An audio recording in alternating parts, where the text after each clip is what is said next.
Indian market में scooter segment इतनी तेज़ी से ग्रो कर रहा है कि हर टू व्हीलर कंपनी अपने अपने स्कूटर्स में नए नए फीचर्स, नई नई स्टाइलिंग के साथ साथ ज़्यादा पावरफुल परफॉर्मेंस भी देने का वादा कर रही है।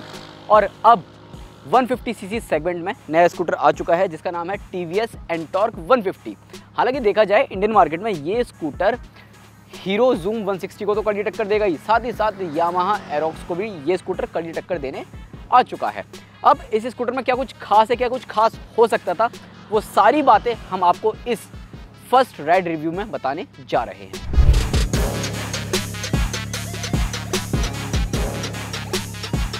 अब आप लोगों के मन में सवाल ये होगा कि TVS Ntorq 125 already Indian market में मौजूद है, तो TVS एंटॉर्क 150 क्यों कंपनी लेकर आ रही है? तो ये देखो, इस सवाल का जवाब तो आपके पास खुद भी है, क्योंकि जिस हिसाब से लोगों की डिमांड बढ़ती जा रही है, जिस हिसाब से लोगों के पास पैसा आता जा रहा है, उसी हिसाब से लोग ना एक ऐसा प्रोडक्ट चाहते हैं जिसमें स्टाइल भी ज़बरदस्त हो, फीचर्स भी ज़बरदस्त हो और साथ ही परफॉर्मेंस भी ज़बरदस्त हो। तो उन्हीं लोगों को टारगेट करने के लिए TVS एंटॉर्क 150 लॉन्च किया गया है। अब इस स्कूटर में खास क्या है और इस स्कूटर में जो एंटॉर्क 125 वाली चीज़ें हैं वो क्या क्या ली गई हैं, वो मैं आपको बता दूं। तो देखो, जो TVS एंटॉर्क 125 में प्लेटफॉर्म और जो चैसी है वो सेम इसी में इस्तेमाल की गई है। तो इसी वजह से इसका जो व्हील बेस है वो आपको सेम उतना ही मिलता है जितना आपको एंटॉर्क 125 में मिलता है। और साथ ही एंटॉर्क 150 का जो फ्यूल टैंक है 5.8 लीटर, वो एंटॉर्क 125 वाला ही दिया गया है, क्योंकि उसमें भी 5.8 लीटर का ही फ्यूल टैंक मिलता है। बाकी इसकी जो स्टाइलिंग है वो पूरी तरह अलग कर दी गई है। जैसे अगर आप फ्रंट प्रोफाइल देखेंगे तो ये पूरी तरह नया नज़र आएगा और काफ़ी ज़्यादा एरोडायनेमिकली इसे डिज़ाइन किया गया है। साथ ही साथ यहाँ पर आपको क्वाड LED हेडलाइट का सेटअप मिल जाता है। यहाँ आपको लो बीम है, यहाँ आपको हाई बीम मिल जाती है और नो डाउट रात के समय बहुत ही ज़बरदस्त नज़र आती है। LED DRLs आप देख सकते हैं इंटीग्रेटेड, इन्हीं में ही आपको इंडिकेटर्स भी मिल जाते हैं। और ये जो फ्रंट एप्रॉन है ये बहुत ही ज़्यादा मस्कुलर इस स्कूटर को बनाता हुआ नज़र आ रहा है। नीचे की तरफ अगर आप आएंगे तो यहाँ पर जो मडगार्ड है वो आपको मिल जाता है। फ्रंट में आपको डिस्क मिल जाती है, 12 इंच के व्हील्स मिल जाते हैं। अब देखो, व्हील साइज़ वो आपको एंटॉर्क 125 वाले ही मिलता है, लेकिन जो टायर है, जो टायर की ग्रिप है और इसकी जो मोटाई है वो ऑब्वियस सी बात है अलग रखी गई है। 180 सेक्शन का टायर आपको यहाँ पर मिल जाता है। इसके अलावा इस स्कूटर में आपको टेलीस्कोपिक सस्पेंशन मिल जाते हैं। साइड में अगर आप देखेंगे तो यहाँ पर 150 के ग्राफिक्स मिल जाएंगे और यहाँ पर विंगलेट दी गई है। अब ये विंगलेट्स इसीलिए दे दी गई है ताकि हाई स्पीड स्टेबिलिटी इसकी ज़बरदस्त रहे। जैसे कि आपने RR 310 में देखा है या फिर RTR 310 में देखा है, उसमें विंगलेट्स दिए गए हैं, अब कंपनी ने स्कूटर में भी दे दिए हैं। इसके अलावा अगर आप यहाँ पर इसका जो साइड प्रोफाइल है वो आप देखेंगे तो ऑब्वियस सी बात है ये आपको एंटॉर्क 125 की याद दिलाएगा। साथ ही यहाँ पर आप एग्जॉस्ट देखो, इसका मफलर देखो, ये काफ़ी ज़्यादा यूनिक आपको नज़र आने वाला है। ग्राउंड क्लियरेंस 155 mm का मिल जाता है और यहाँ पर ये जो फुट पैक्स वगैरह हैं काफ़ी स्टाइलिश मिल जाते हैं, ये भी लॉकिंग फंक्शन के साथ देखने को मिलते हैं और हल्की हल्की आपको कार्बन फाइबर की फिनिशिंग देखने को मिल जाती है। कलर कॉम्बिनेशन अगर आप देखेंगे तो यहाँ पर ब्लू मिलेगा, यहाँ पर आपको ग्रीन मिलेगा और यहाँ पर ब्लैक मिलेगा। पियानो ब्लैक फिनिश का भी इस्तेमाल किया गया है कहीं कहीं। तो ऐसे में जो कलर कॉम्बिनेशन है वो नो डाउट बहुत ही ज़बरदस्त आपको देखने को मिलता है। 4 कलर ऑप्शंस में कंपनी ने इसे लॉन्च किया है और चारों कलर्स आप यहाँ पर देख सकते हैं। एंटॉर्क 3D इफेक्ट देता हुआ नज़र आता है जो यहाँ पर लिखा गया है, नो डाउट बहुत ही ज़बरदस्त है। आपको ग्रेब हैंडल्स काफ़ी बढ़िया मिल जाते हैं, इनकी पकड़ भी अच्छी है और साथ ही एक्सटर्नल फ्यूल टैंक आपको यहाँ पर मिलता है। जो रियर प्रोफाइल है, इसकी जो LED टेल लाइट है वो भले ही आपको अलग अलग देखने को मिलती है, लेकिन ये प्रॉपर एक T बनाती हुई नज़र आ रही है। यहाँ पर आपको इंडिकेटर्स भी LED मिल जाते हैं। और अगर आप जो पीछे वाला टायर है वो भी अगर आप देखेंगे तो 180 सेक्शन का है, 12 इंच का टायर है और रियर में आपको जो सस्पेंशन है वो आपको स्प्रिंग के साथ आपको हाइड्रोलिक भी मिलता है और हाइड्रोलिक डैम्पर है बेसिकली, तो सिंगल ही दिया गया है। यहाँ पर अगर आप देखेंगे छोटी सी रिम नज़र आ रही होगी, वो आपको ऐसा फील कराएगी कि जैसे स्कूटर में डिस्क ब्रेक दिए गए हैं, वो बेसिकली ट्रैक्शन कंट्रोल को सेंस करने के लिए हैं। तो ऐसे में ये मत सोचना कि रियर में आपको डिस्क ब्रेक मिल रहे हैं, रियर में आपको ड्रम ब्रेक ही मिलते हैं, चाहे आप टॉप वेरिएंट लो चाहे आप लोअर वेरिएंट लो।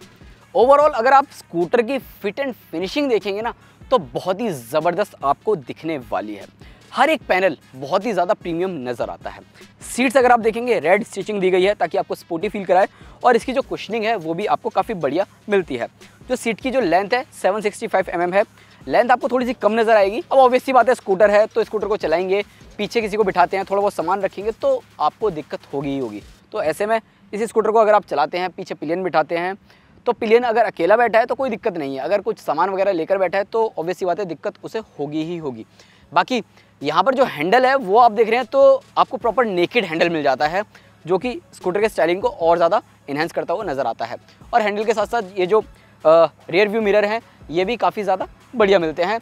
और बेस्ट पार्ट तो ये है जो ब्रेक लीवर्स है ना, ये आपको एडजस्टेबल मिल जाते हैं 3 स्टेप में, तो ऐसे में आप अपने हाथ के साइज़ के हिसाब से इन्हें एडजस्ट कर सकते हैं। साथ ही यहाँ पर आपको प्रॉपर पार्किंग ब्रेक भी मिलता है। स्विचेस की जो क्वालिटी है वो काफ़ी ज़बरदस्त आपको देखने को मिलती है। लेफ्ट साइड में जो स्विचेस वगैरह हैं वो आपको ऑब्वियस सी बात है प्रॉपर बाइक जैसे मिलेंगे। राइट साइड में सिर्फ आपको एक ही स्विच मिलता है इंजन स्टार्ट स्टॉप का और साथ ही सेल्फ स्टार्ट का। और यहाँ पर ये आप देख रहे हैं ये है प्रॉपर 5 इंच की कलर TFT स्क्रीन, इसमें काफ़ी सारे फीचर्स आपको मिल जाते हैं। यहाँ पर कुछ लाइट्स वगैरह भी देखने को मिलती हैं, जैसे कि ABS की लाइट है, ट्रैक्शन कंट्रोल की लाइट है, और इसी में ही आपको 2 राइड मोड्स मिल जाते हैं, स्ट्रीट है और रेस है। ये 2 राइड मोड्स अगर आप देखेंगे तो यहाँ पर आईगो असिस्ट भी मिलता है, जो कि रेस मोड पे ऑन होता है और स्ट्रीट मोड पे ऑफ हो जाता है। उसमें सिर्फ और सिर्फ ISS ही काम करता है, यानी कि इंटेलिजेंट स्टार्ट स्टॉप। अब अगर आप यहाँ देखेंगे राइड मोड्स आप यहाँ से भी चेंज कर सकते हैं। साथ ही ट्रिप डिटेल्स आपको देखने को मिल जाएगी A और B। व्हीकल कंट्रोल में काफ़ी सारे फंक्शंस हैं, जैसे कि ट्रैक्शन कंट्रोल और ISS। कनेक्टेड फीचर्स आप यूज़ कर सकते हैं। और प्रीवियसली मोड पर do not disturb incognito mode आपको मिल जाता है। माई व्हीकल में सर्विस है परफॉर्मेंस रिकॉर्ड में ऑब्वियस सी बात है टॉप स्पीड, एवरेज स्पीड और 0 to 60 kmph का जो टाइम है वो आप इस स्कूटर में सेट कर सकते हैं। इसके अलावा माई व्हीकल में अगर आप जाएंगे तो यहाँ पर सर्विस है, परफॉर्मेंस रिकॉर्ड है, तो परफॉर्मेंस रिकॉर्ड में आप टॉप स्पीड, एवरेज स्पीड और 0 to 60 kmph का जो टाइम है वो आप अचीव कर सकते हैं यहाँ पर और देख सकते हैं। सॉफ्टवेयर वर्जन आपको देखने को मिल जाता है कि कौन सा अभी इसमें है। ओवर द एयर अपडेट के जरिए ये पूरी तरह अपडेट भी हो जाता है। डिस्प्ले सेटअप आपको मिल जाती है जिसे आप अपने हिसाब से सेट कर सकते हैं। और ऑब्वियस सी बात है जिस तरीके से आपको RTR 310 RR 310 में फीचर्स मिलते हैं वैसे ही कुछ फीचर्स भी आपको इसमें मिल जाते हैं। हालांकि डॉक्यूमेंट्स वगैरह रखने का ऑप्शन इसमें आपको नहीं मिलता है कहीं, जो कि मुझे लगता है कंपनी को इसमें देना चाहिए था। अब कंपनी ने इसे पूरी तरह स्पोर्टी स्कूटर बनाया है, तो ऐसे में प्रैक्टिकलिटी वाइज अगर आप देखेंगे, खासकर यूटिलिटी वाइज, तो आप थोड़े से निराश हो सकते हैं। फ्रंट में आपको ग्लव बॉक्स 2 लीटर का ही मिलता है, यहाँ पर आपको सिर्फ एक ही सिंगल हुक दिया जा रहा है। और साथ ही अगर आप इसके अंदर देखेंगे तो यहाँ पर आपको 22 लीटर का ही स्टोरेज स्पेस मिलता है, जिसमें आप हाफ फेस हेलमेट के अलावा छोटा मोटा सामान रख सकते हैं। यहाँ पर आपको टाइप A USB पोर्ट मिल जाता है, जिससे आप अपना फ़ोन चार्ज कर सकते हैं। टाइप C नहीं दिया गया। एर्गोनॉमिक्स की बात करें तो थोड़े से वाइड हैंडल बार हैं और काफ़ी कमांडिंग आपको राइडिंग पोस्चर देखने को मिलता है। 770 mm की सीट हाइट है। साथ ही साथ अगर आप देखेंगे तो काफ़ी कंफर्टेबल आपको पोस्चर ओवरऑल देखने को मिल जाता है। 115 किलोग्राम का वजन है, तो आप इस स्कूटर को आराम से संभाल भी सकते हैं। अगर आपकी हाइट छोटी है, 5 फीट है या फिर 5 फीट 1 इंचेस है या उससे भी छोटी है, तब भी आपको कोई दिक्कत नहीं होने वाली है। तो ये चीज़ ज़्यादा बढ़िया है। अब बात करते हैं इस स्कूटर के इंजन और परफॉर्मेंस को लेकर। तो देखो, स्कूटर में जो इंजन दिया है वो पूरी तरह नया इंजन है, पूरी तरह नया इंजन है। ये इंजन अभी तक किसी भी व्हीकल में यूज़ नहीं किया गया। 149.7 सीसी का सिंगल सिलेंडर एयर कूल्ड आपको इंजन मिल जाता है। और ये इंजन 3 वॉल्व है, 4 वॉल्व नहीं है। हालांकि 4 वॉल्व वाली टेक्नोलॉजी ऑलरेडी TVS के पास है। TVS अपाचे 4V आपने तो देखी होगी, 164V जो है, लेकिन ये 3V इंजन है। और इस इंजन की रिफाइनमेंट लेवल नेक्स्ट लेवल है। मतलब मैं आपको क्या बताऊं, जब आप स्कूटर को चलाते हैं, स्टार्ट करते हैं, तो काफ़ी बढ़िया, काफ़ी अच्छे से काम करता हुआ नज़र आता है। इंजन बहुत ही ज़्यादा रिफाइंड है। इंजन से जो पावर आपको मिलती है वो 13.2 PS है। 14.2 Nm का टॉर्क मिलता है। टॉर्क बहुत ही ज़बरदस्त है। 2 राइड मोड्स जो कि मैंने आपको बताए, रेस और स्ट्रीट, दोनों राइड मोड्स पर ये काफ़ी बढ़िया काम करता हुआ नज़र आता है। और इसमें आईगो असिस्ट भी मिलता है, तो ऐसे अगर आप रेस मोड पर एकदम से पिकअप लेते हैं तो वहाँ पर जो आईगो असिस्ट है वो आपको एक्स्ट्रा बूस्ट देता हुआ नज़र आता है। अब देखो, कंपनी तो बोल रही है कि इसका जो 0 to 60 kmph का जो टाइम है वो 6.3 सेकेंड है। हालांकि उतना ही टाइम मुझे भी लगा, लेकिन जो टॉप स्पीड है कंपनी बोल रही है 104 km/h। लेकिन मैंने इस स्कूटर को जो TVS का होसूर प्लांट में जो ट्रैक है वहाँ पर 111 km/h तक दौड़ाया। तो टॉप स्पीड नो डाउट बहुत ही ज़बरदस्त है। इसके अलावा हाई स्पीड पर ये स्कूटर काफ़ी ज़्यादा बैलेंस्ड नज़र आया है। साथ ही साथ अगर आप कॉर्नरिंग भी कर रहे होते हैं तो वहाँ पर भी आपको घबराने की ज़रूरत नहीं पड़ती। चैसी प्लेटफॉर्म बहुत ही ज़बरदस्त है, तो आपको वहाँ पर काफ़ी ज़्यादा कॉन्फिडेंस आएगा अगर आप तेज़ रफ्तार में एकदम से मोड़ने की कोशिश करते हैं। ओवरऑल जो स्वीट स्पॉट है वो स्कूटर के साथ आपको 6 से 7 हज़ार RPM पे मिलता है। जब आप 80 से 90 kmph की रफ्तार पर होते हैं और वहाँ पर आपको पता भी नहीं चलता। ब्रेकिंग की बात करें तो ब्रेकिंग भी बहुत ज़बरदस्त है।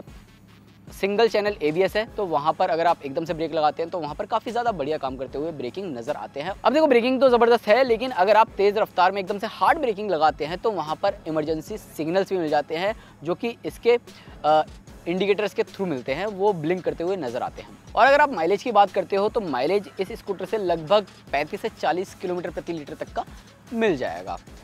राइड क्वालिटी प्रॉपर टेस्ट नहीं किए, जब हमारे पास प्रॉपर ये रोड टेस्ट रिव्यू के लिए आएगा तब हम आपको बता ही देंगे। बाकी ओवरऑल चलाने में बहुत ही ज़बरदस्त है, पैकेजिंग बहुत बढ़िया है, फीचर्स लाजवाब है। आप बताओ आपकी क्या राय है इस TVS एंटॉर्क 150 को लेकर। और हाँ, वीडियो पसंद आया हो तो लाइक करें, शेयर करें। पहली बार अगर आप इस चैनल पर वीडियो देख रहे हैं तो सब्सक्राइब करना ना भूलें।